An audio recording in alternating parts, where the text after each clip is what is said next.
In front of me is TECNO Phantom V Flip, and today I would like to show you how you can set up face unlock. Begin by opening settings and scrolling down to access password and security. Then tap on face unlock, enter your login method and hit enroll face. Now wait 5 seconds, hit start, keep your face in frame and follow all of the instructions from your screen.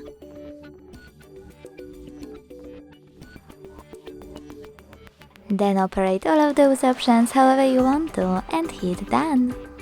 So finally, when I go back, switch off my screen, then turn it back on, I can see that face unlock is working properly. Thanks so much for watching. If you enjoyed this video, leave a like, comment and subscribe. Bye!